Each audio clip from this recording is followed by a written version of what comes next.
how best can you keep and manage a client. So Wisdom, welcome to this wonderful conversation. And thank you for having me.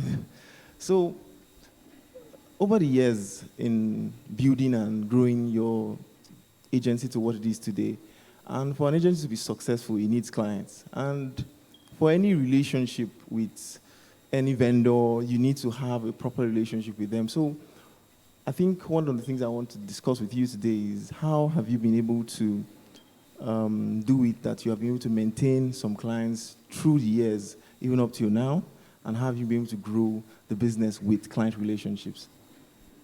Okay, thank you very much. Thank you for having me. The person that introduced me as CEO. I'm not a CEO. I currently serve as the media director at Engage Media Global. And yeah, to answer your question, I'll start with this quote. You know, something myself and my friend Elijah believe so much. If you are willing to do more than you are paid to do, after a while, you'll be paid more than you are asked to do. You know, customer service in Nigeria is so bad that if you give clients the barest minimum, they will stick with you forever. You know, we are not really customer-centric, you know, in this part of the world. So how we've been able to do it at Engage Media is simple. We just look within an industry and we see what people offer, and we just offer a notch higher. And because of that, our clients stay with us. Number two is that we work tirelessly to deliver unique experiences for our clients. I'll give you something very simple, especially something that is relevant to creators here. I started out as a photographer, right? And it's simple that if you're a photographer, for instance, you do wedding photography, right? You shoot the wedding. You can choose to take the money and end your relationship with them there. But they are going to have wedding anniversary. Do you remember? The wife is going to have birthday. Do you remember? The guy is going to celebrate his birthday. After that, they are going to give birth. There's dedication. There's the child's 1-year birthday. So much more money that you can make just if you decide to go extra, you know. A lot of us just focus, like Chuka said we focus on what can we make now, and then we take that and we throw the rest away. So pretty much that's what I think that we need to do. How can we deliver unique experiences to our clients? Thank you very much. So that's unique experiences. So one of the things that people also suffer is the fact that people complain a lot. I think that, you know, when some of the times we offer these unique experiences to clients, especially at the lower level, when you offer these unique experiences to clients now want more than you have even negotiated or bargained for. And the popular term called scope creep now comes into play. So I'm sure you have encountered something like this. So how do you advise that people like this go across this? I think the first thing is, again, I'm going to make a lot of references to, you know, what Chuka said when he was speaking. If you realize the value that you are bringing to the table, you'll be able to control some of these things, right?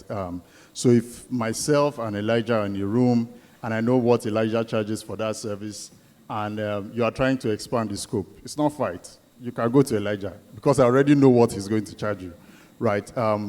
But simply, I preach this a lot of times. I can tell you I'll do it for you for free, and then you owe me, like he said.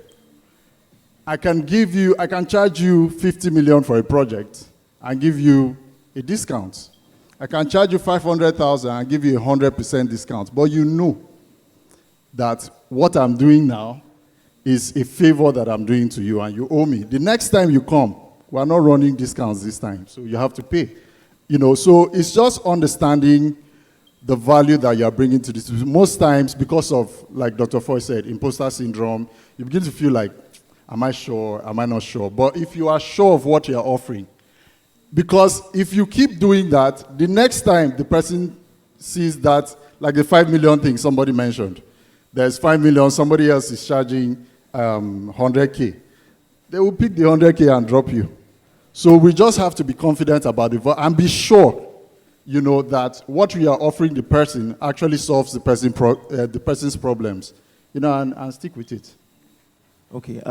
Before I continue on the conversation with Wisdom, I just want to know if anybody has any questions that we want to ask concerning this topic in this time. I don't know if there are anybody, so that we can identify them now, and then we'll go to Wisdom and then come back to you and then round up the session.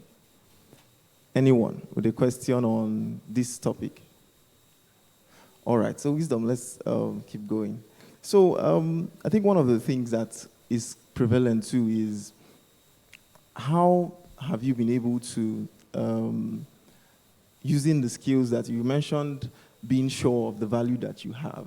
So currently, what gives you that certainty that you have this value to offer to these clients, and that, you can also walk away from the table?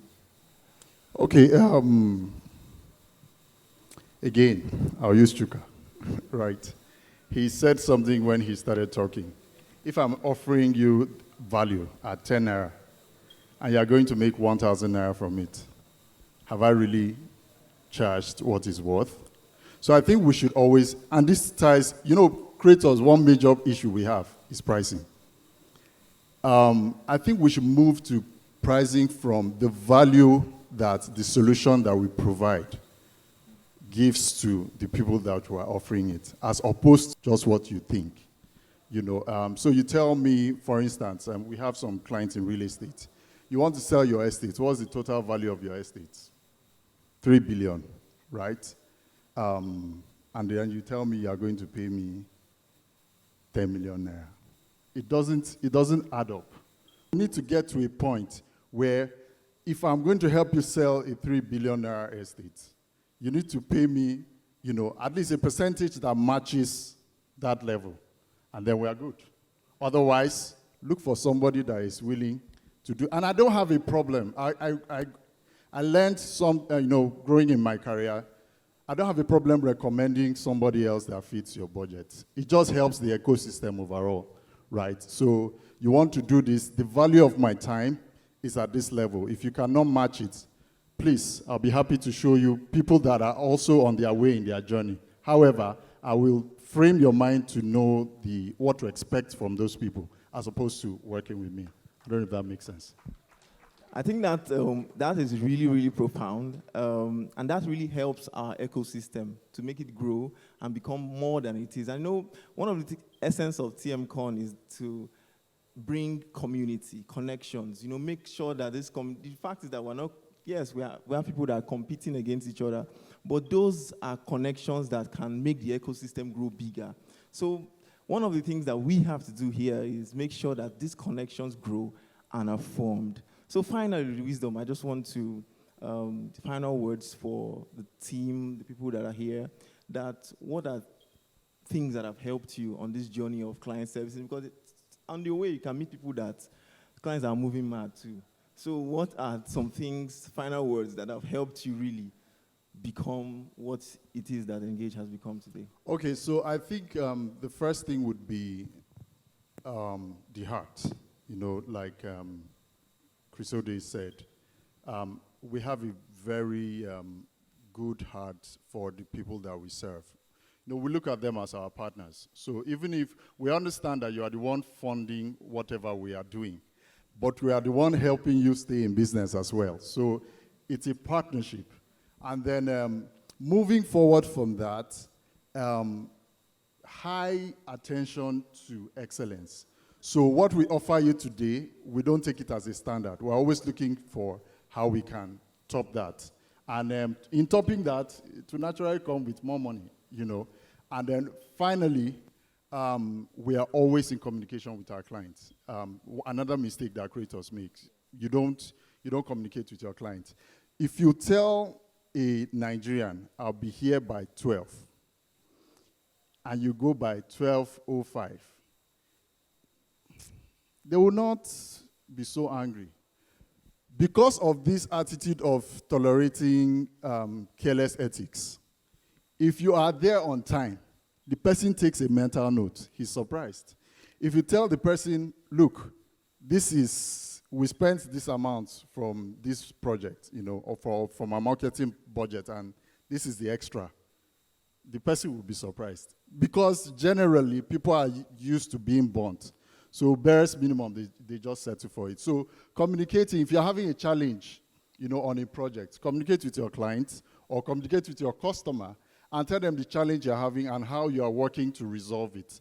That thing just builds trust to a level where people cannot steal your client, regardless of how better they are. So I think all of us should just try to, develop these things and work on it. Thank you very much, Wisdom, and this has been such an impactful session. And if you have any questions concerning this, please follow the handle at TMCon and make sure you ask your questions, and we'll direct them to Wisdom to give right feedback right back at you. Thank you so much. Thank you so much. Thank you.